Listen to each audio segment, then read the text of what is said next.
क्या आपने कभी सोचा है कि कुछ इमारतें सिर्फ पत्थर और ईंटों से नहीं बनती, कि उनकी दीवारों में वो दर्द, वो चीखे और वो रातें भी चुनवा दी जाती है जो कभी किसी को सुनाई नहीं दी। अमृतसर की उन तंग गलियों में आज भी एक कोठी खड़ी है, कोठी नंबर 13। न कोई उसके पास जाता है, न कोई उसका नाम लेता है। जो लोग उस मोहल्ले में रहते हैं वो रात होते ही अपनी खिड़कियां बंद कर लेते हैं। बच्चों को बचपन से एक ही बात सिखाई जाती है, उस कोठी की तरफ कभी मत देखना, कभी नहीं। लेकिन क्यों? 1947 की वो रात क्या थी जिसने इस कोठी को हमेशा के लिए बदल दिया? उस रात उस कोठी के अंदर क्या हुआ था जिसे आज तक न किसी ने पूरी तरह देखा, न किसी ने पूरी तरह बताया? और जो लोग उस रात उस कोठी में थे वो कहाँ गए? यह कहानी है अमृतसर के उस सबसे काले अध्याय की जिसे इतिहास के पन्नों में जानबूझकर दफन कर दिया गया। यह कहानी है एक ऐसे परिवार की जो गलत वक्त पर गलत जगह आ गया, और यह कहानी है उस रहस्य की जिसका जवाब आज भी किसी के पास नहीं है। कृपया पहले कमेंट में बताइए कि आप कहां से देख रहे हैं और चैनल को अभी सब्सक्राइब कर लीजिए, क्योंकि यह कहानी इतनी लंबी और इतनी भयावह है कि इसे हम कई हिस्सों में बताएंगे और हर हिस्सा पिछले से ज्यादा डरावना होगा। अब शुरू करते हैं। पार्ट 1, अमृतसर, अगस्त 1947। अगस्त 1947 पूरा हिंदुस्तान दो टुकड़ों में बट रहा था। दिल्ली में नेहरू आजादी का भाषण दे रहे थे, लेकिन पंजाब में आजादी का मतलब कुछ और था। पंजाब में आजादी का मतलब था घर छोड़ो, जमीन छोड़ो, अपनों को छोड़ो और बस भागो। अमृतसर उस वक्त जल रहा था। हर गली में धुआं था, हर चौराहे पर डर था और हर परिवार की एक ही कहानी थी, बचो, किसी तरह बचो। लेकिन इसी अमृतसर की एक पुरानी गली में घी मंडी के पास एक कोठी थी जो उस भगदड़ में भी चुप खड़ी थी। न उसमें कोई भाग रहा था, न कोई चिल्ला रहा था। बस एक भारी घुटन भरी खामोशी थी जो उस कोठी के चारों तरफ लिपटी हुई थी। कोठी नंबर 13। यह कोठी 1912 में बनवाई गई थी। इसके मालिक थे लाला हरनाम दास कपूर, अमृतसर के एक बड़े कपड़ा व्यापारी। लाला जी का कारोबार पूरे पंजाब में फैला हुआ था। लाहौर, रावलपिंडी, मुल्तान, हर जगह उनके आदमी थे। कोठी भी उन्हीं की शान का प्रतीक थी। 3 मंजिला इमारत, 12 कमरे, एक बड़ा आंगन, कुआं और पीछे एक छोटा बगीचा। उस जमाने में पूरी गली में कोठी नंबर 13 सबसे भव्य इमारत थी। लेकिन 1947 आते आते लाला हरनाम दास का पूरा परिवार बिखर चुका था। बड़े बेटे रामलाल की मौत 1943 में हो गई थी। किसी ने कहा बीमारी से, किसी ने कुछ और कहा। छोटा बेटा मोहनलाल लाहौर में था और पार्टीशन की खबरें आते ही उसका कोई अता पता नहीं था। लाला जी खुद 70 साल के बूढ़े हो चुके थे। उनकी पत्नी सुमित्रा देवी का देहांत 1945 में हो गया था। अगस्त के पहले हफ्ते में जब अमृतसर में दंगे भड़के तो लाला जी के रिश्तेदारों ने उन्हें समझाया कि वो कोठी छोड़ दे और उनके साथ दिल्ली चल जाए। लेकिन लाला हरनाम दास ने मना कर दिया। उन्होंने कहा, यह कोठी मेरी माँ है, इसे छोड़कर मैं कहीं नहीं जाऊंगा, जो होगा यही होगा। यह उनके मुंह से निकले आखिरी शब्द थे जो किसी रिश्तेदार ने सुने। 14 अगस्त की रात जब पाकिस्तान बन रहा था और 15 अगस्त की सुबह जब भारत आजाद हो रहा था, उस दरमियानी रात में कोठी नंबर 13 में कुछ हुआ। क्या हुआ यह आज तक कोई नहीं जानता। अगले दिन जब पड़ोसियों ने कोठी का दरवाजा खटखटाया तो कोई जवाब नहीं आया। दरवाजा अंदर से बंद था, खिड़कियां बंद थी, लेकिन दरवाजे की दरारों से एक अजीब गंध आ रही थी। वो गंध जो एक बार सूंघ लो तो जिंदगी भर नहीं भूलती।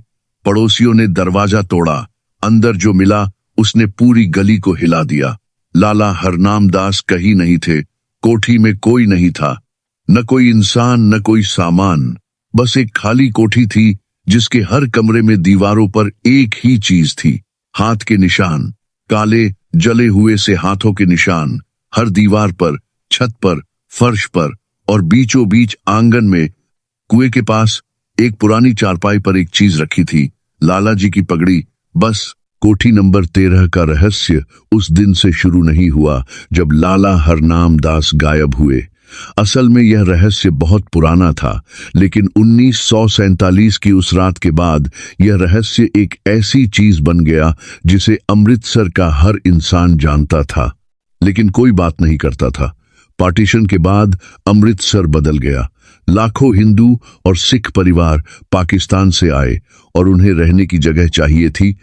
सरकार ने उन खाली मकानों और कोठियों को इन परिवारों को दे दिया जो मुस्लिम परिवार छोड़ गए थे, लेकिन कोठी नंबर 13 किसी को नहीं दी गई। सरकारी कागजों में उसे विवादित संपत्ति लिख दिया गया और उसका दरवाजा बाहर से बंद कर दिया गया। लेकिन 1951 में जब शरणार्थियों की भीड़ और बढ़ गई और मकानों की किल्लत हद से ज्यादा हो गई, तो एक स्थानीय अधिकारी रमेश चंद्र वर्मा ने फैसला किया कि कोठी नंबर 13 को 3 परिवारों में बांट दिया जाए। 3 मंजिलें, 3 परिवार। पहला परिवार था सरदार बलवंत सिंह का। वो लायलपुर से आए थे, एक बड़े किसान परिवार से। बलवंत सिंह, उनकी पत्नी गुरप्रीत कौर और उनके 2 बेटे, 16 साल का जसप्रीत और 12 साल का मनप्रीत। इन्हें पहली मंजिल दी गई। दूसरा परिवार था पंडित शिव शंकर त्रिपाठी का। वो मूल रूप से लखनऊ के थे, लेकिन काम के सिलसिले में अमृतसर आए थे और पार्टीशन की अफरा तफरी में फंस गए थे। पंडित जी, उनकी पत्नी कमला देवी, उनकी बूढ़ी माँ और एक बेटी 14 साल की रेखा, इन्हें दूसरी मंजिल दी गई। तीसरा परिवार था मास्टर अब्दुल रहमान का। यह थोड़ा अजीब था क्योंकि अब्दुल रहमान मुसलमान थे और पार्टीशन के बाद अमृतसर में मुस्लिम परिवारों की तादाद बहुत कम रह गई थी। लेकिन अब्दुल रहमान ने पाकिस्तान जाने से मना कर दिया था। उन्होंने कहा था, मैं हिंदुस्तानी हूं और यही रहूंगा। वो एक स्कूल में उर्दू पढ़ाते थे। उनके साथ थी उनकी पत्नी नसरीन और उनकी 10 साल की बेटी जुबेदा। इन्हें तीसरी मंजिल दी गई। तीनों परिवार अक्टूबर 1951 में कोठी में आए।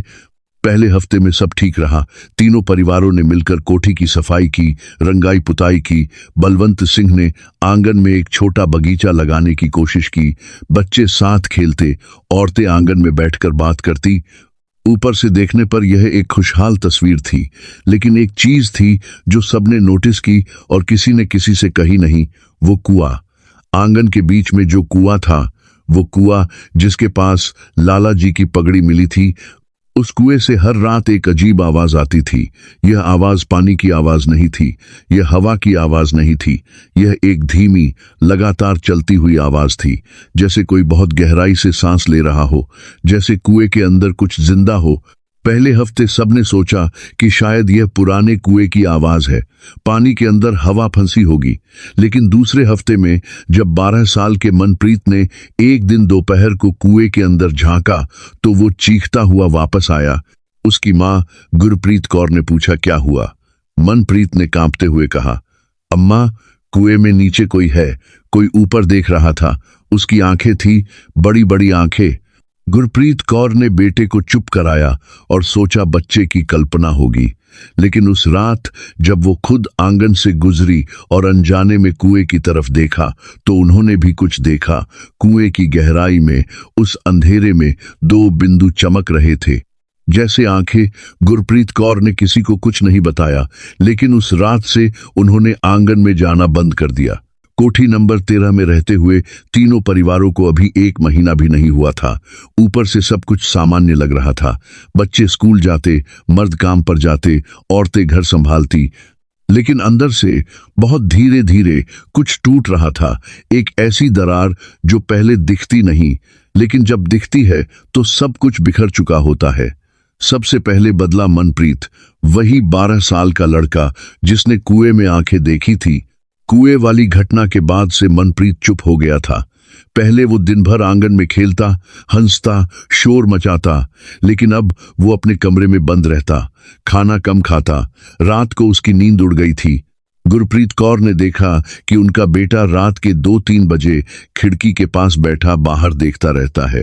एक रात उन्होंने मनप्रीत से पूछा, क्या देख रहा है बाहर? मनप्रीत ने बिना मुड़े जवाब दिया, वो बुला रही है अम्मा। कौन बुला रही है? मनप्रीत ने तब मुड़कर देखा।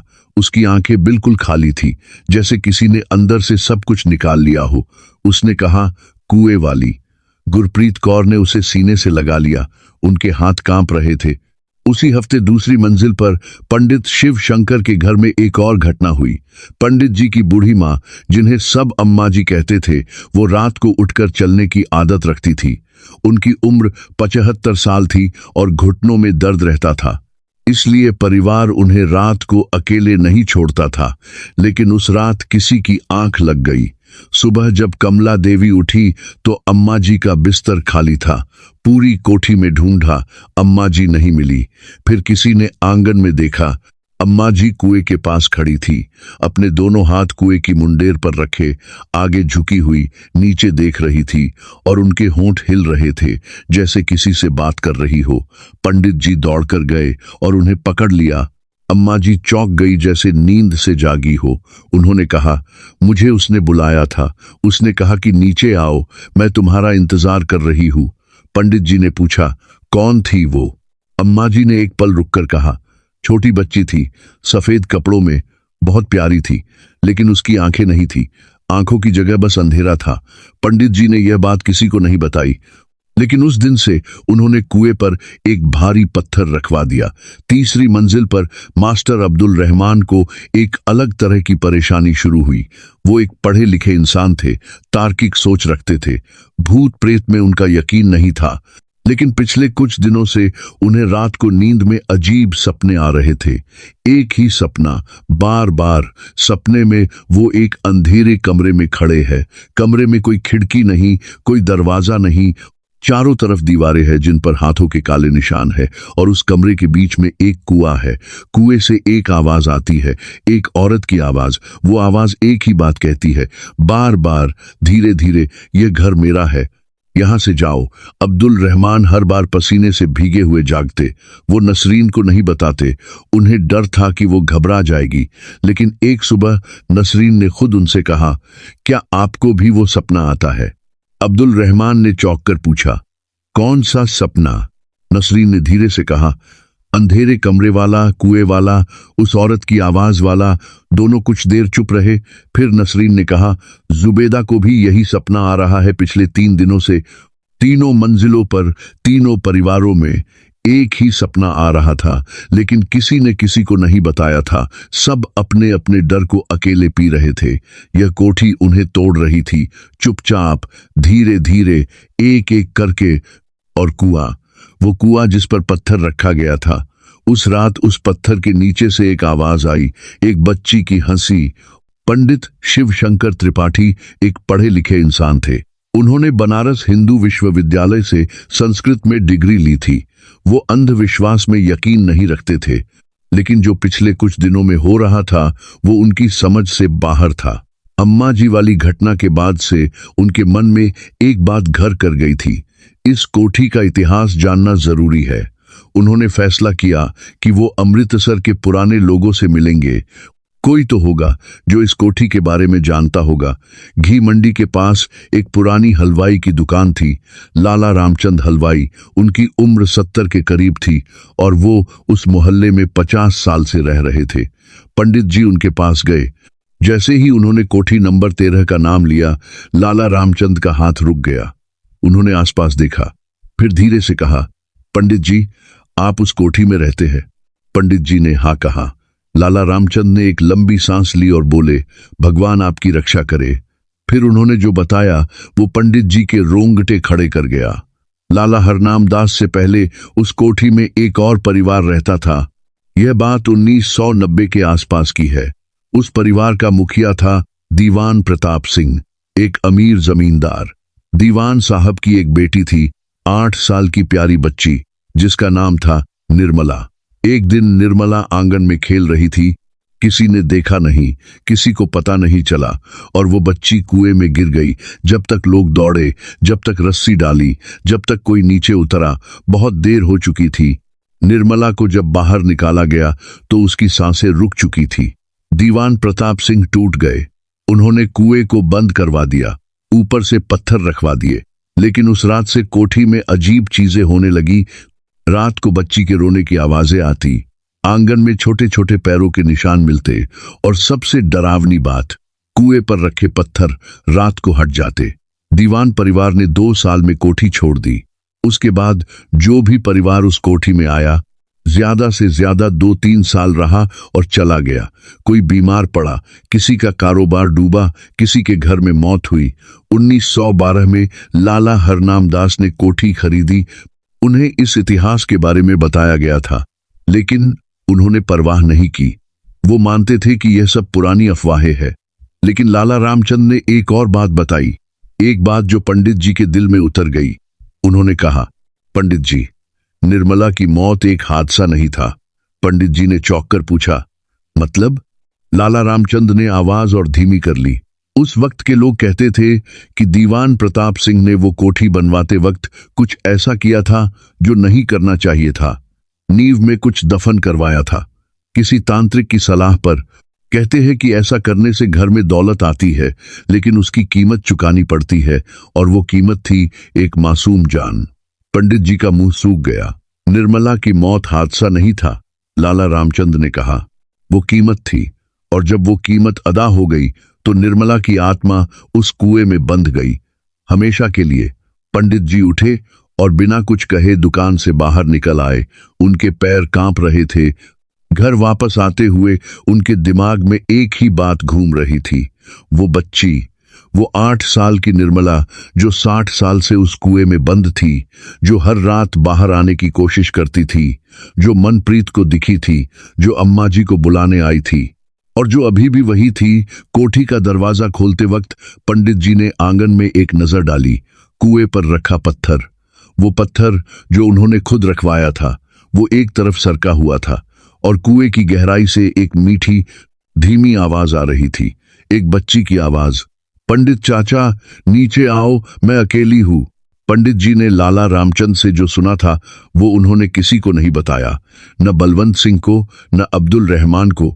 उन्हें डर था कि अगर ये बात फैली तो घबराहट होगी, परिवार टूटेंगे। उन्होंने सोचा कि शायद वो खुद इस मामले को संभाल सकते हैं, लेकिन जो वो नहीं जानते थे वो यह था कि उसी हफ्ते तीनों मंजिलों पर अलग अलग ऐसी घटनाएं हो रही थी जो सब एक ही दिशा में इशारा कर रही थी। पहली मंजिल बलवंत सिंह का घर। 16 साल का जसप्रीत एक होनहार लड़का था, स्कूल में अच्छे नंबर आते थे, खेलकूद में आगे रहता था। लेकिन पिछले हफ्ते से उसके उस्तादों ने नोटिस किया कि वो क्लास में गुमसुम रहता है, घर आकर सीधे अपने कमरे में चला जाता, खाना खाने भी नहीं आता। एक शाम बलवंत सिंह ने बेटे के कमरे का दरवाजा खटखटाया, जवाब नहीं आया। उन्होंने दरवाजा ढकेला तो खुल गया। जसप्रीत खिड़की के पास खड़ा था, बाहर देख रहा था, उसकी पीठ दरवाजे की तरफ थी।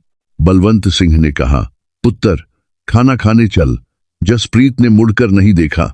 उसने कहा, पापा वो रोज रात को आती है। कौन आती है? वो लड़की सफेद कपड़ों में, वो खिड़की के बाहर खड़ी रहती है और मुझे देखती रहती है। वो कुछ बोलती नहीं, बस देखती रहती है। बलवंत सिंह का दिल डूब गया।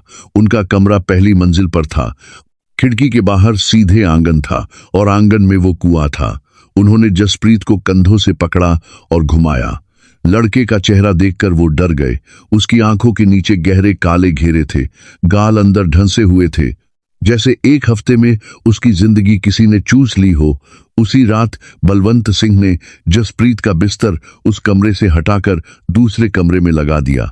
लेकिन अगली सुबह जब वो उठे तो जसप्रीत फिर उसी खिड़की के पास खड़ा था।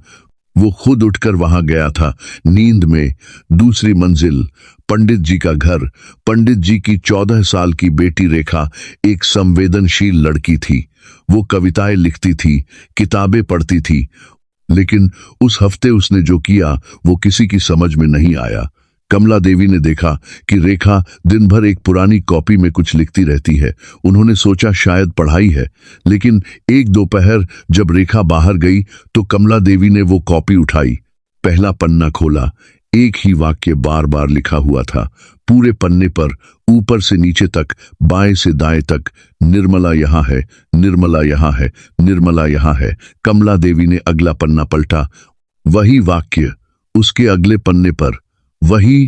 पूरी कॉपी में सिर्फ यही एक वाक्य था। सैकड़ों बार कमला देवी के हाथ से कॉपी गिर गई। सबसे डरावनी बात यह थी कि रेखा की लिखावट बदल गई थी। वो हमेशा साफ और गोल गोल अक्षरों में लिखती थी, लेकिन उस कॉपी में लिखावट टेढ़ी मेढ़ी थी, कांपती हुई, जैसे किसी बच्चे ने लिखा हो, किसी बहुत छोटे बच्चे ने। तीसरी मंजिल, अब्दुल रहमान का घर। अब्दुल रहमान रात को पढ़ने के बाद देर से सोते थे। उस रात वो अपनी मेज पर बैठे कुछ पढ़ रहे थे जब उन्होंने महसूस किया कि कमरे का तापमान अचानक गिर गया है। नवंबर की रात थी, लेकिन यह ठंड कुछ और थी, एक ऐसी ठंड जो हड्डियों के अंदर तक उतर जाए। उन्होंने लालटेन ऊंची की और इधर उधर देखा। कमरे में कोई नहीं था, लेकिन फिर उनकी नजर दीवार पर गई। सफेद पुती हुई दीवार पर एक निशान था, एक छोटे बच्चे के हाथ का निशान, ताजा गीला, जैसे अभी अभी किसी ने हाथ लगाया हो। अब्दुल रहमान कुर्सी से उठे और दीवार के पास गए। उन्होंने उस निशान को छुआ, वो गीला था। उनकी उंगलियां उस गीलेपन से सनी हो गई। उन्होंने लालटेन उस पर डाली, लाल रंग था। अब्दुल रहमान पीछे हटे। उन्होंने पूरी दीवार देखी। पहले सिर्फ एक निशान था, लेकिन जैसे जैसे लालटेन की रोशनी फैली, 1, 2, 5, 10, पूरी दीवार पर छोटे छोटे हाथों के निशान थे, और वो सब निशान एक ही दिशा में थे, नीचे की तरफ, कुएं की तरफ। उस रात तीनों परिवारों में से कोई नहीं सोया, और तीनों को पता नहीं था कि बाकी 2 मंजिलों पर भी यही हाल था। सुबह होते ही तीनों मर्द आंगन में मिले। किसी ने पहल नहीं की, किसी ने कुछ नहीं कहा, बस तीनों खड़े उस कुएं को देखते रहे जिस पर रखा पत्थर एक बार फिर सरका हुआ था। आखिरकार अब्दुल रहमान ने कहा, हमें बात करनी होगी। उस सुबह तीनों मर्द आंगन में बैठे। कोई चाय नहीं, कोई नाश्ता नहीं, बस 3 थके हुए, डरे हुए इंसान, जो एक दूसरे की आंखों में वही देख रहे थे जो खुद उनकी आंखों में था। अब्दुल रहमान ने पहले बात की, लेके उन्होंने रात वाली दीवार का किस्सा बताया। बलवंत सिंह ने जसप्रीत के बारे में बताया। पंडित जी चुप रहे, लेकिन जब दोनों ने उनकी तरफ देखा तो उन्होंने एक लंबी सांस ली और सब कुछ बता दिया। लाला रामचंद से सुनी हर बात, निर्मला की कहानी, दीवान प्रताप सिंह का काला राज, कुएं में बंद आत्मा। जब पंडित जी चुप हुए तो कुछ देर कोई नहीं बोला। फिर बलवंत सिंह ने कहा, तो यह सब उसी बच्ची की वजह से हो रहा है? पंडित जी ने कहा, मुझे लगता है हाँ। अब्दुल रहमान ने धीरे से कहा, एक मासूम बच्ची 60 साल से उस कुएं में बंद है, अकेली, अंधेरे में। उनकी आवाज भारी हो गई। यह सोचकर ही दिल दहल जाता है। तीनों फिर चुप हो गए, कुएं की तरफ देखते रहे। बलवंत सिंह ने कहा, तो अब क्या करें? पंडित जी ने कहा, 2 रास्ते हैं। पहला, घर छोड़ दे। दूसरा, इस बच्ची की आत्मा को मुक्त करे। अब्दुल रहमान ने पूछा, आत्मा को मुक्त कैसे करेंगे? पंडित जी ने कहा, मुझे एक आदमी का पता है, वाराणसी में रहते हैं, पंडित केदारनाथ मिश्र। वो इस तरह के मामलों में माहिर है, मैं उन्हें चिट्ठी लिखता हूं। बलवंत सिंह ने कहा, और तब तक सब लोग सावधान रहे। बच्चों को कुएं के पास मत जाने दो, रात को अकेले आंगन में मत जाओ, और सबसे जरूरी, पंडित जी ने दोनों की आंखों में देखा, अगर कोई आवाज सुनो, कोई बुलाए, तो मत जाओ, चाहे आवाज कितनी भी जानी पहचानी लगे। यह आखिरी बात उन्होंने क्यों कही, यह उस वक्त किसी को नहीं पता था, लेकिन 2 दिन बाद पता चला। उस रात तीनों परिवारों ने अपने अपने दरवाजे बंद किए, बच्चों को पास सुलाया और लालटेनें जलाकर रखी। पहली रात बिना किसी घटना के गुजरी, दूसरी रात भी, तीसरी रात गुरप्रीत कौर को उनकी मां की आवाज सुनाई दी। गुरप्रीत कौर की मां 3 साल पहले गुजर चुकी थी। वो लायलपुर में थी जब पार्टीशन हुआ। क्या हुआ उनके साथ, गुरप्रीत कौर को आज तक नहीं पता था। वो हर रात सोने से पहले मां को याद करती थी। उस रात आधी रात के बाद गुरप्रीत कौर की आंख खुली। कमरे में अंधेरा था। बलवंत सिंह उनके पास सो रहे थे, बच्चे दूसरी तरफ। तभी उन्होंने सुना, गुरप्रीत पुत्र, मैं आ गई। मां की आवाज थी, बिल्कुल वही आवाज, वही लहजा, वही अपनापन। गुरप्रीत कौर का दिल भर आया। उन्होंने उठने की कोशिश की, लेकिन तभी पंडित जी की बात याद आई। चाहे आवाज कितनी भी जानी पहचानी लगे, वो रुक गई। आवाज फिर आई, पुत्र दरवाजा खोल, मुझे तुझसे मिलना है। गुरप्रीत कौर की आंखों में आंसू थे। उनका पूरा दिल कह रहा था, उठो, दरवाजा खोलो। लेकिन उन्होंने अपना हाथ बलवंत सिंह के हाथ पर रखा और उन्हें जगाया। बलवंत सिंह उठे, आवाज सुनी, उनका चेहरा सख्त हो गया। उन्होंने गुरप्रीत कौर का हाथ कसकर थाम लिया और कहा, मत जाओ। आवाज तीसरी बार आई। इस बार उसमें कुछ बदल गया था, अपनापन कम हो गया था। एक अजीब सी खिंचाव आ गई थी, जैसे कोई चुंबक हो जो गुरप्रीत कौर को अपनी तरफ खींच रहा हो। पुत्र, कुएं के पास आ, मैं यहां हूं। गुरप्रीत कौर ने आंखें बंद कर ली और वाहेगुरु का नाम लेने लगी। धीरे धीरे आवाज कम होती गई, फिर बंद हो गई। सुबह जब तीनों मर्द फिर आंगन में मिले तो पंडित जी ने बताया कि उसी रात उनकी अम्मा जी ने भी किसी पुराने रिश्तेदार की आवाज सुनी थी। अब्दुल रहमान ने बताया कि नसरीन को उसके मरे हुए भाई की आवाज आई थी। वो बच्ची निर्मला सीख गई थी। वो जान गई थी कि सीधे बुलाने से लोग नहीं आते, इसीलिए उसने नया तरीका अपनाया था। वो अब उनके अपनों की आवाज में बोल रही थी। पंडित जी ने उसी दिन वाराणसी के पंडित केदारनाथ मिश्र को चिट्ठी लिखी। चिट्ठी में लिखा, जल्दी आइए, हालात बिगड़ रहे हैं। पंडित केदारनाथ मिश्र चिट्ठी मिलते ही सुबह की पहली गाड़ी से निकल पड़े। बलवंत सिंह उन्हें स्टेशन लेने गए थे। उन्होंने सोचा था कि कोई बड़े पंडित जी होंगे, लंबा चोगा, माथे पर चौड़ा तिलक, हाथ में तांबे का कमंडल। लेकिन जो आदमी प्लेटफॉर्म पर उनके पास आकर खड़ा हुआ वो बिल्कुल साधारण था। सफेद कुर्ता, धोती, पैरों में पुरानी चप्पलें, हाथ में बस एक छोटी सी झोली। चेहरे पर न कोई रौब था, न कोई भव्यता। बलवंत सिंह ने पूछा, आप पंडित केदारनाथ मिश्र हैं? उन्होंने सिर हिलाया। बस। पूरे रास्ते वो चुप रहे। बलवंत सिंह ने 2-3 बार बात शुरू करने की कोशिश की, कोठी के बारे में, परिवारों के बारे में। पंडित केदारनाथ ने हर बार बस इतना कहा, वहां पहुंचकर देखते हैं। कोठी के दरवाजे पर पहुंचे तो वो रुक गए, एक कदम भी अंदर नहीं गए। बलवंत सिंह ने कहा, आइए पंडित जी। पंडित केदारनाथ ने हाथ उठाया। रुको। उन्होंने आंखें बंद की। कुछ देर वही खड़े रहे। उनके होंठ हिल रहे थे लेकिन आवाज नहीं आ रही थी। फिर उन्होंने आंखें खोली और बिना कुछ कहे अंदर चले गए, सीधे आंगन में, सीधे कुएं के पास। बाकी सब पीछे पीछे चले। पंडित केदारनाथ कुएं के सामने खड़े हुए और नीचे देखा। एक लंबी नजर, फिर उन्होंने घुटने टेके और कुएं की मुंडेर पर हाथ रखा, जैसे किसी बीमार इंसान की नब्ज देख रहे हो।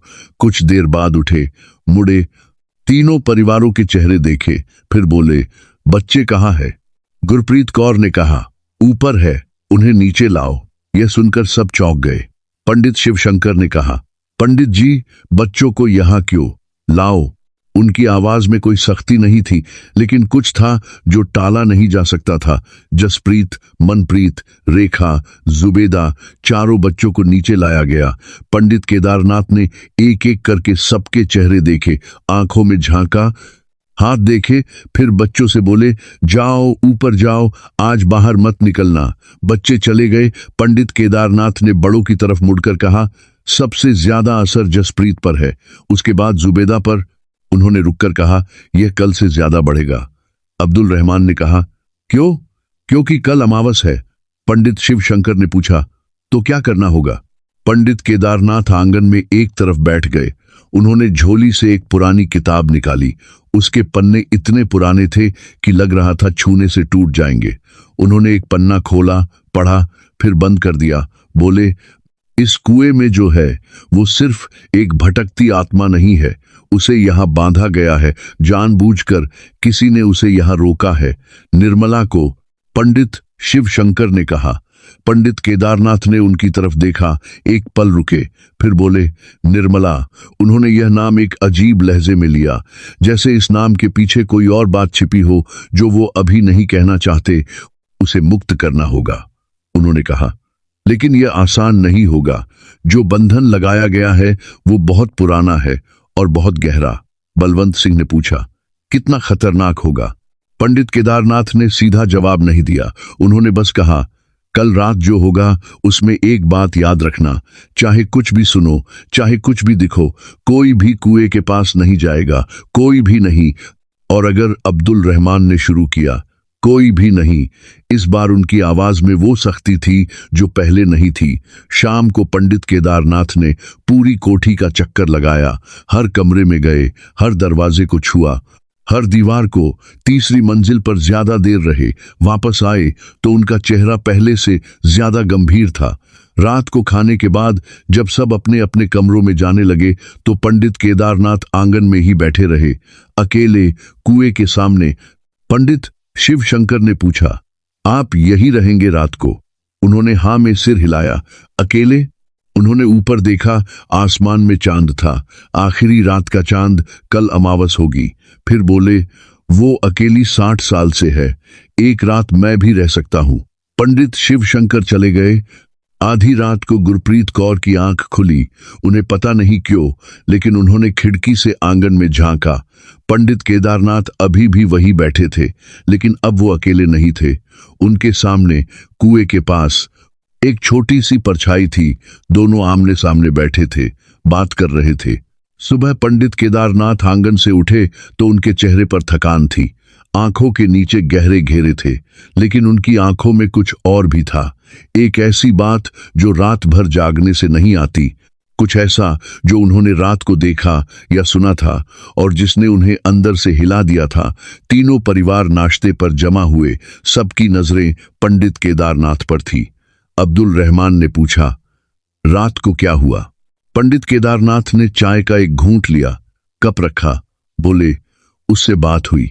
पूरे कमरे में खामोशी छा गई। वो बात कर सकती है? पंडित शिवशंकर ने चौंक कर पूछा। हाँ, पंडित केदारनाथ ने कहा, लेकिन वो जो कहती है वो सब सुनने के लिए तैयार रहना पड़ता है। क्या कहा उसने? गुरप्रीत कौर ने धीरे से पूछा। पंडित केदारनाथ ने उनकी तरफ देखा, एक लंबी नजर, फिर बोले, उसने कहा कि वो जाना चाहती है, लेकिन वो जा नहीं सकती। क्यों नहीं जा सकती? क्योंकि जो बंधन उस पर लगाया गया है वो सिर्फ तांत्रिक बंधन नहीं है, उसमें एक शर्त है, एक ऐसी शर्त जो आज तक पूरी नहीं हुई। कौन सी शर्त? अब्दुल रहमान ने पूछा। पंडित केदारनाथ ने जवाब देने से पहले एक पल रुके, जैसे सोच रहे हो कि कितना बताए। फिर बोले, जिसने यह बंधन लगाया उसे सच कबूल करना था, उसे खुद आकर कहना था कि उसने क्या किया और क्यों किया। जब तक वो सच सामने नहीं आता, निर्मला बंधी रहेगी। लेकिन दीवान प्रताप सिंह तो कब के मर चुके, बलवंत सिंह ने कहा। पंडित केदारनाथ ने उनकी तरफ देखा और इस बार उनकी आंखों में एक ऐसी बात थी जो सबको असहज कर गई। उन्होंने बस इतना कहा, हाँ, एक शब्द। लेकिन उस एक शब्द में जो था वो किसी को समझ नहीं आया, या शायद समझ आया लेकिन कोई पूछना नहीं चाहता था। दिन गुजरता रहा। पंडित केदारनाथ ने सबको हिदायतें दी। बच्चों को एक कमरे में बंद रखा जाए, औरतें अपने अपने कमरों में रहे, मर्द बाहर आ सकते हैं लेकिन कुएं के पास नहीं जाएंगे। रात को कोई भी लालटेन नहीं बुझाएगा। शाम होते होते कोठी में एक अजीब सा बदलाव आने लगा। हवा बंद हो गई, बिल्कुल जैसे पूरी दुनिया ने सांस रोक ली हो। आंगन में जो पेड़ था उसके पत्ते हिलने बंद हो गए। बाहर से गली की आवाजें आनी बंद हो गई। कुत्तों का भौंकना, बच्चों का शोर, दुकानदारों की आवाजें, सब कुछ जैसे किसी ने दबा दिया हो। और कुआं जो पिछले कई दिनों से लगातार आवाज करता था वो भी चुप हो गया। ये खामोशी आवाजों से ज्यादा डरावनी थी। रात के 9 बजे पंडित केदारनाथ ने तैयारी शुरू की। उन्होंने झोली से कुछ सामान निकाला, चंदन की लकड़ी, काले तिल, कुछ जड़ी बूटियां जिनके नाम किसी को नहीं पता थे, और एक छोटी सी मिट्टी की दीपक। उन्होंने यह सब कुएं के चारों तरफ एक घेरे में रखा। फिर उन्होंने तीनों मर्दों को बुलाया, बोले, तुम तीनों यहां रहोगे मेरे पास, लेकिन याद रहे, जो भी हो, जो भी दिखे, जो भी सुनाई दे, तुम अपनी जगह से नहीं हिलोगे। हिले तो सब बर्बाद हो जाएगा। तीनों ने हाँ कहा। रात के 10 बजे पंडित केदारनाथ ने दीपक जलाई। पहले कुछ नहीं हुआ। पंडित केदारनाथ धीरे धीरे कुछ पढ़ रहे थे। आवाज इतनी धीमी थी कि शब्द नहीं सुनाई दे रहे थे, बस एक लय थी, एक धीमी, एक सुर लय जो आंगन में फैल रही थी। 11 बजे कुएं से आवाज आई, पहले बहुत धीमी, फिर धीरे धीरे तेज होती गई। वो रोने की आवाज थी, लेकिन आज वो आवाज अलग थी। इसमें गुस्सा नहीं था, डर नहीं था, इसमें बस दर्द था। एक ऐसा दर्द जो 60 साल पुराना था। बलवंत सिंह के हाथ मुट्ठी बन गए। अब्दुल रहमान की आंखें बंद हो गई। पंडित शिव शंकर के होंठ हिलने लगे, शायद कोई मंत्र पढ़ रहे थे। आधी रात, दीपक की लौ जो अब तक बिल्कुल सीधी जल रही थी, अचानक एक तरफ झुक गई। हवा नहीं थी, कोई कारण नहीं था, लेकिन लौ झुकती चली गई कुएं की तरफ। पंडित केदारनाथ ने आवाज ऊंची की। अब उनके शब्द सुनाई देने लगे, संस्कृत के शब्द, पुराने और भारी। और तभी तीसरी मंजिल से एक चीख आई, जसप्रीत की चीख। बलवंत सिंह उठे। पंडित केदारनाथ ने बिना रुके, बिना मुड़े कहा, रुको मेरा बेटा, रुको, रुको, रुको। इस बार आवाज में वो था जो रुकवा देता है। बलवंत सिंह रुक गए। उनके पूरे जिस्म में कंपकंपी थी। ऊपर से आवाजें आती रही, फिर अचानक सब बंद, पूरी तरह बंद। वो खामोशी, वो 2 मिनट की खामोशी, तीनों मर्दों की जिंदगी की सबसे लंबी खामोशी थी। फिर कुएं से एक आवाज आई, एक बच्ची की आवाज, साफ, शांत, मुझे माफ कर दो। पंडित केदारनाथ रुक गए। तीनों मर्द एक दूसरे की तरफ देखने लगे। यह उम्मीद नहीं थी, यह डर नहीं था, धमकी नहीं थी, यह एक छोटी बच्ची की आवाज थी जो 60 साल बाद पहली बार कह रही थी, माफ कर दो। पंडित केदारनाथ ने धीरे से कुएं की तरफ झुककर कहा, हमने माफ किया। 1 पल, 2 पल, दीपक की लौ जो कुएं की तरफ झुकी हुई थी धीरे धीरे सीधी हो गई और फिर बुझ गई। आंगन में पूरा अंधेरा। तीनों मर्द सांस रोके खड़े रहे। फिर पंडित केदारनाथ की आवाज आई, थकी हुई लेकिन शांत, हो गया। लेकिन जब वो ऊपर गए जसप्रीत के कमरे में, तो जो देखा उसने पंडित केदारनाथ के चेहरे का रंग उड़ा दिया। जसप्रीत बेहोश था। उसके हाथ में, उसकी बंद मुट्ठी में एक चीज थी, एक बच्ची का टूटा हुआ कंगन। पंडित केदारनाथ ने वो कंगन देखा और एक लंबी सांस ली। बोले, ये कहां से आया? कोई नहीं जानता था। जसप्रीत की आंख खुली तो वो बिल्कुल ठीक था। यह अपने आप में एक अजीब बात थी। पिछले कई दिनों से जो लड़का कमजोर पड़ रहा था, जिसकी आंखों में खालीपन था, जो रात को नींद में चलता था, वो उस सुबह उठा तो उसके चेहरे पर एक सुकून था जो हफ्तों से नहीं था। उसने मां से पूछा कि नाश्ते में क्या है। साधारण सा सवाल, लेकिन गुरप्रीत कौर की आंखें भर आई। लेकिन वो कंगन जो उसकी मुट्ठी में था, वो अभी भी वही था। सुबह जब जसप्रीत उठा तो उसकी हथेली खुली थी और कंगन उसके पास पड़ा था। पंडित केदारनाथ ने उसे उठाया और ध्यान से देखा। यह एक बच्ची का कंगन था, पुराना, टूटा हुआ, काला पड़ चुका, लेकिन उस पर एक नाम खुदा हुआ था, बहुत बारीक अक्षरों में, निर्मला।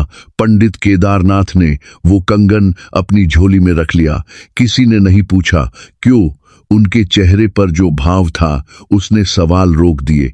नाश्ते पर जब सब जमा हुए तो पंडित केदारनाथ ने कहा, कल रात का काम आधा हुआ। बलवंत सिंह ने चौंक कर कहा, आधा? आपने कहा था हो गया। मैंने कहा था हो गया, इसलिए कि उस वक्त जो होना था वो हो गया था, लेकिन पूरी बात अभी बाकी है। अब्दुल रहमान ने कहा, क्या बाकी है? पंडित केदारनाथ ने मेज पर वो कंगन रख दिया। यह कंगन उस बच्ची ने खुद जसप्रीत को दिया।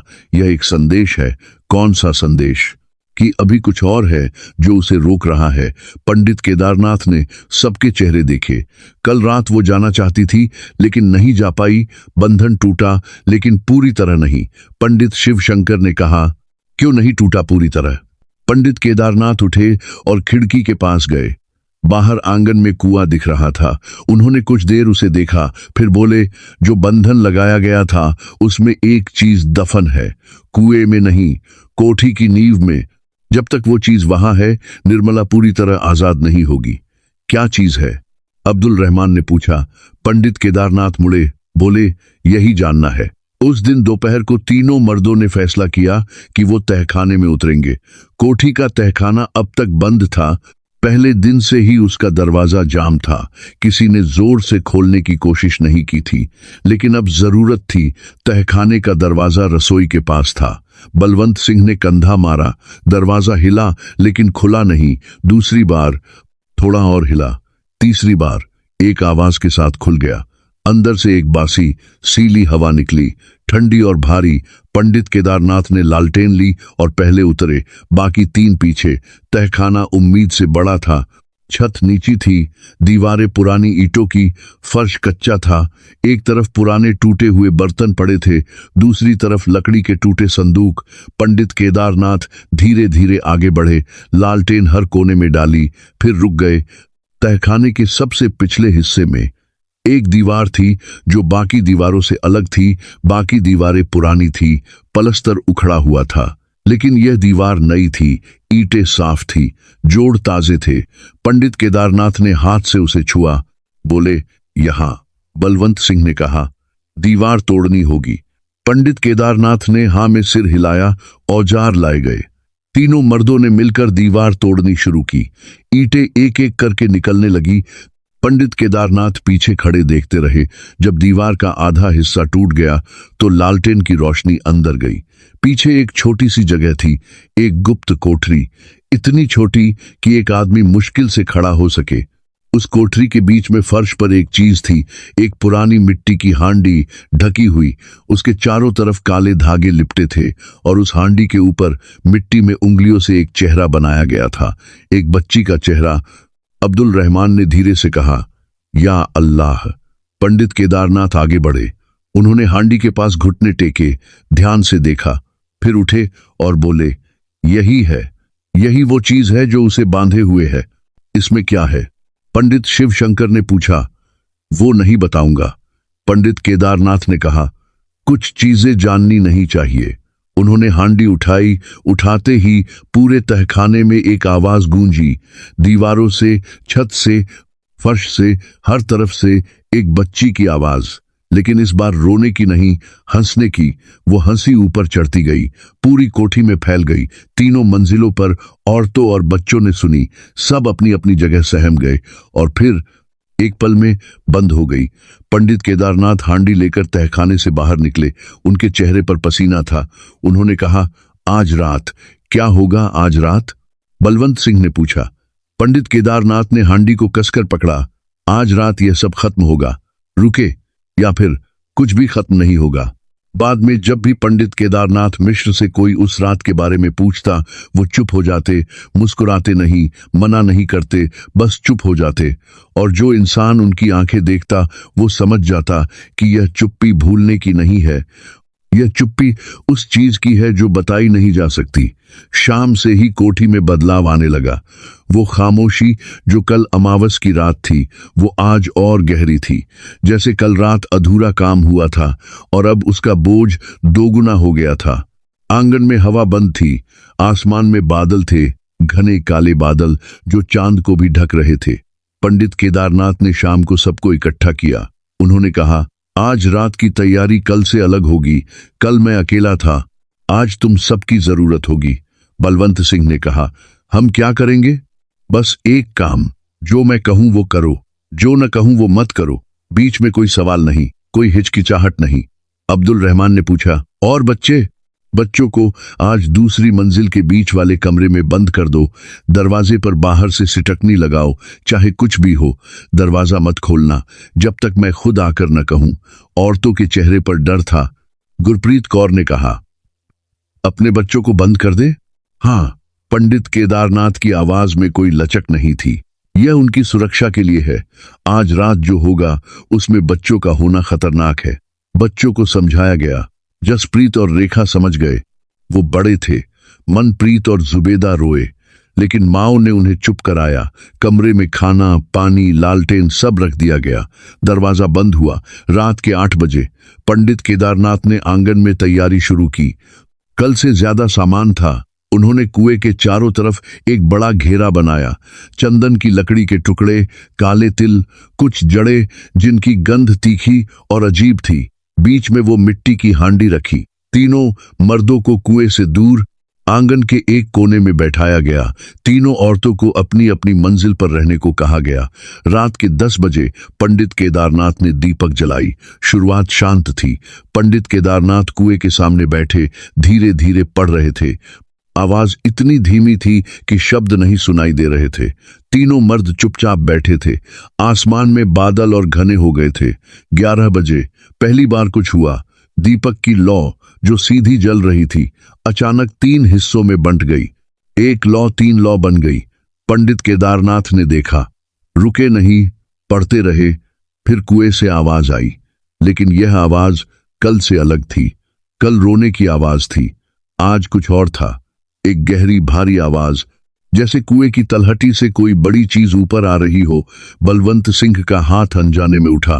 पंडित केदारनाथ ने बिना मुड़े कहा, बैठे रहो। 11:30 बजे पंडित केदारनाथ ने हांडी उठाई, उसे कुएं के मुंह के ऊपर पकड़ा, फिर ऊंची आवाज में कुछ पढ़ने लगे।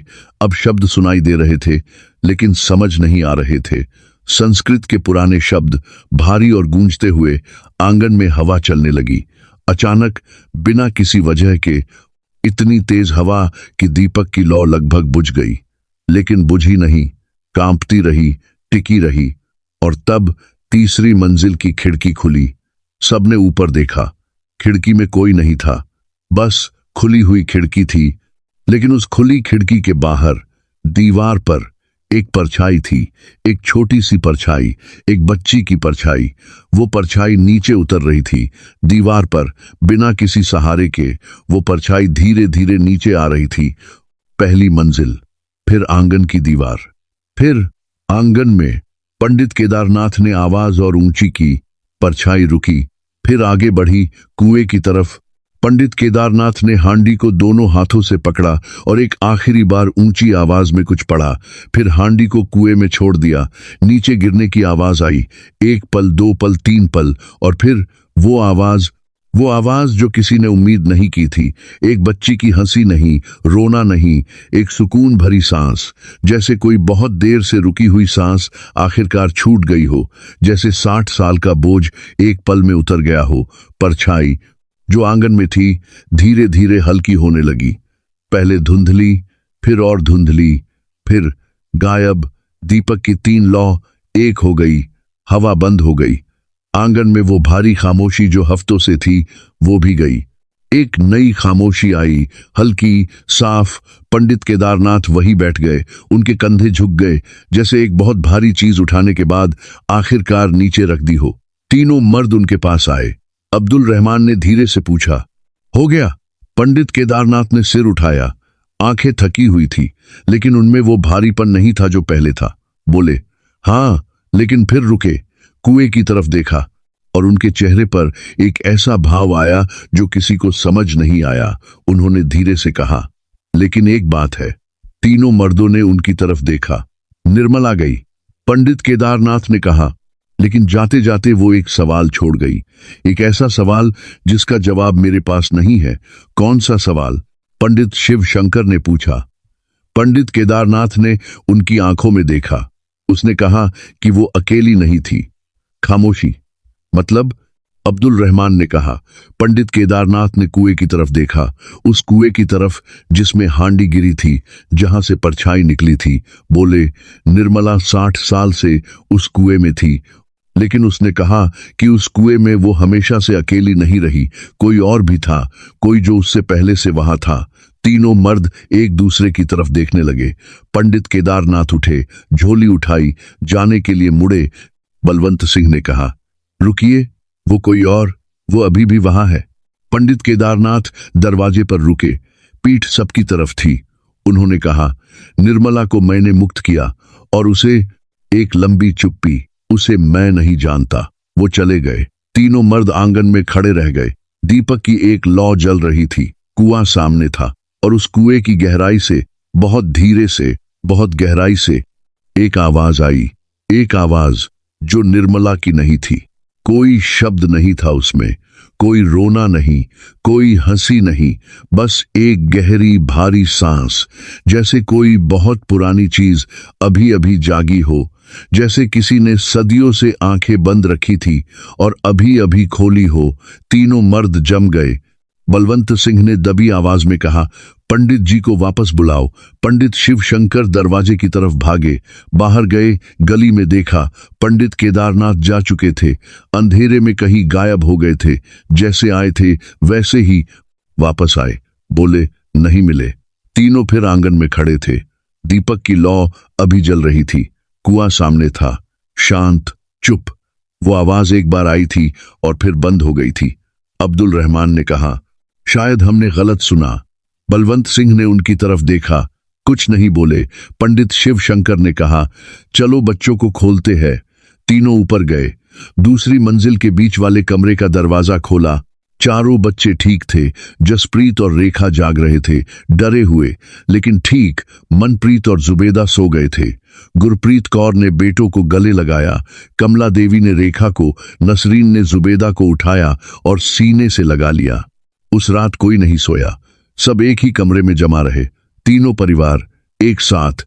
लालटेनें जलती रही, बातें कम हुई, खामोशी ज्यादा रही, लेकिन रात बिना किसी घटना के गुजर गई। कोई आवाज नहीं, कोई परछाई नहीं, कोई सपना नहीं। अगली सुबह पहली बार हफ्तों में आंगन में धूप आई, सुनहरी गर्म धूप जो कोठी की दीवारों पर फैल गई। पक्षी चहचहाए, बाहर से गली की आवाजें आई। सब कुछ बिल्कुल सामान्य, लेकिन जो हमेशा रहता है।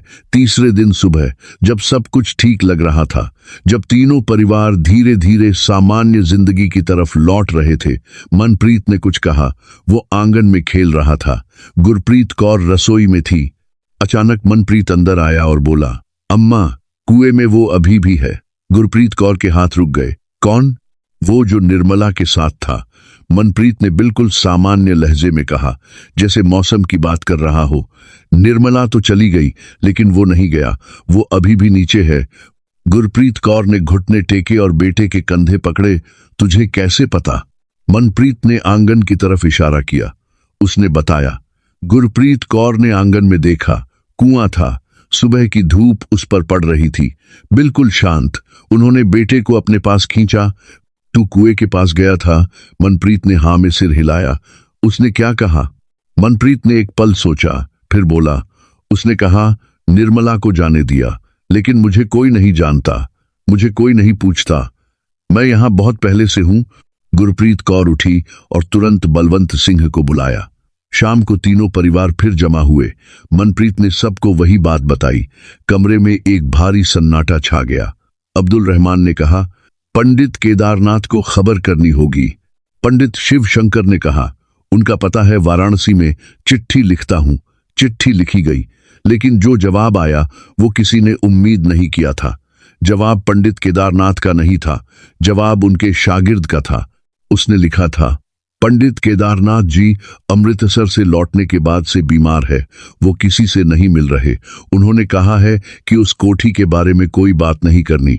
उन्होंने यह भी कहा है कि जो उस कुएं में है उसे छेड़ना नहीं, बस उसे रहने दो, और अगर हो सके तो वो कोठी छोड़ दो।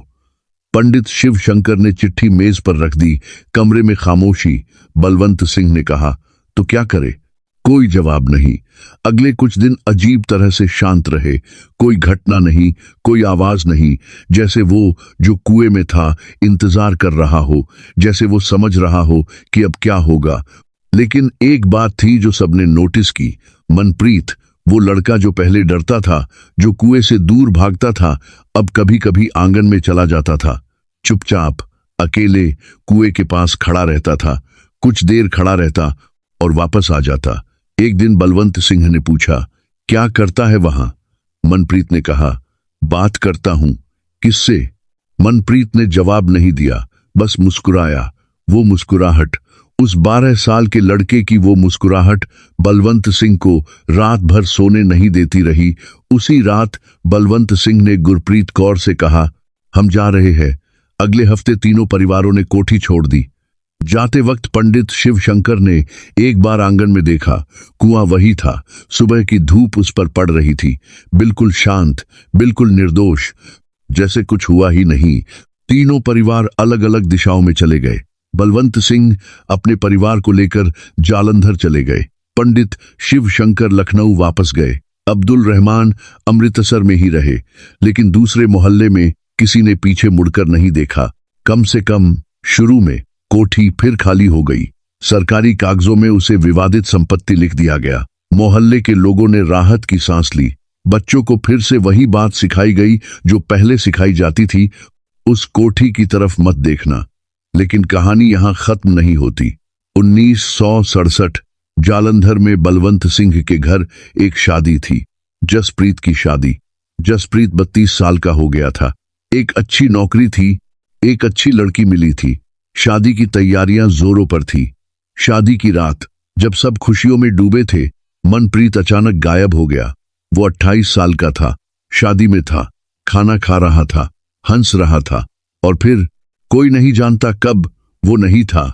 परिवार ने ढूंढा, मोहल्ले में ढूंढा, पुलिस को बताया। मनप्रीत 3 दिन बाद मिला, अमृतसर में घी मंडी के पास, कोठी नंबर 13 के बाहर। वो वहां खड़ा था, बिल्कुल शांत, बिल्कुल ठीक, जैसे वो जानता था कि वो यहां क्यों आया है। जब बलवंत सिंह उसे लेने पहुंचे तो उन्होंने पूछा, तू यहां क्यों आया? मनप्रीत ने कोठी की तरफ देखा, फिर बाप की तरफ। बोला, उसने बुलाया था। बलवंत सिंह का दिल डूब गया। कौन? मनप्रीत ने मुस्कुराकर कहा, वही जो कुएं में है। वो अकेला है पापा, बहुत अकेला। बलवंत सिंह ने बेटे का हाथ थामा और वहां से ले गए। उन्होंने पीछे मुड़कर नहीं देखा, लेकिन उन्हें लगा जैसे कोठी की तरफ से उन पर नजर है, एक भारी पुरानी नजर। उसके बाद मनप्रीत कभी सामान्य नहीं रहा। वो अकेला रहने लगा, शादी नहीं की, नौकरी छोड़ दी, बस घर में बैठा रहता। कभी कभी खिड़की के पास बाहर देखता रहता, जैसे किसी का इंतजार कर रहा हो। परिवार ने डॉक्टर दिखाए, कोई फर्क नहीं पड़ा। 1972 पंडित शिव शंकर का एक पत्र आया अब्दुल रहमान को। उनके अमृतसर वाले नए पते पर पत्र में लिखा था, रहमान भाई, मुझे नहीं पता यह पत्र सही वक्त पर है या गलत, लेकिन लिखना जरूरी लगा।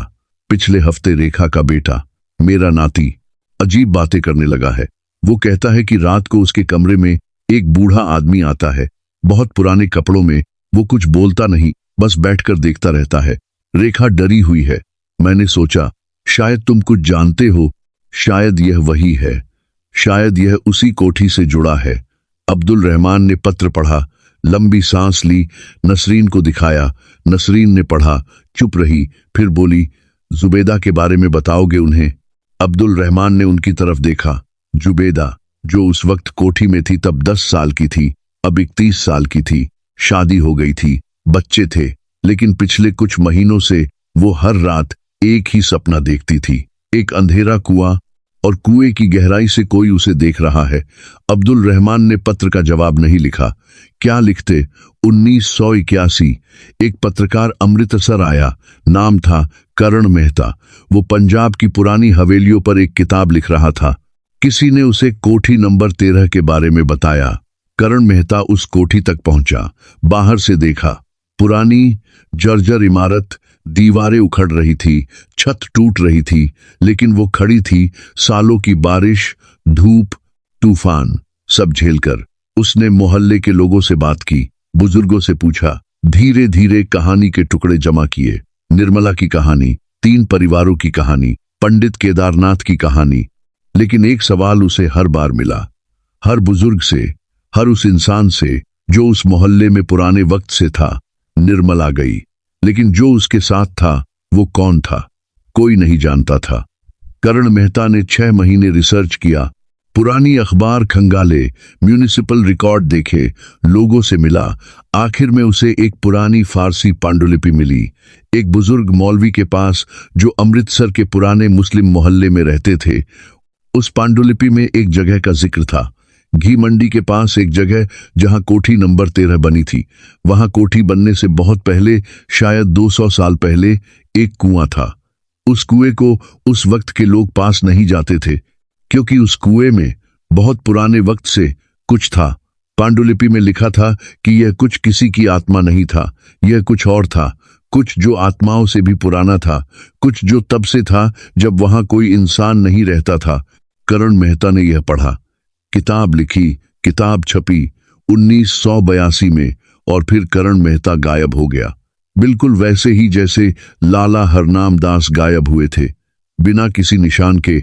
आज कोठी नंबर 13 अभी भी खड़ी है, अमृतसर के उस पुराने मोहल्ले में, घी मंडी के पास। जर्जर दीवारें, टूटी छत, बंद दरवाजे। मोहल्ले के लोग कहते हैं कि रात को कभी कभी उस कोठी की खिड़की में रोशनी दिखती है, कोई नहीं जाता देखने। कुआं अभी भी वहां है, आंगन के बीच में, खुला, और कभी कभी पूर्णिमा की रात को नहीं, अमावस की रात को भी नहीं, बस किसी भी आम रात को उस कुएं से एक आवाज आती है। कोई शब्द नहीं, कोई रोना नहीं, बस एक गहरी पुरानी सांस, जैसे कोई जाग रहा हो, जैसे कोई इंतजार कर रहा हो, किसका इंतजार, यह कोई नहीं जानता। शायद आपका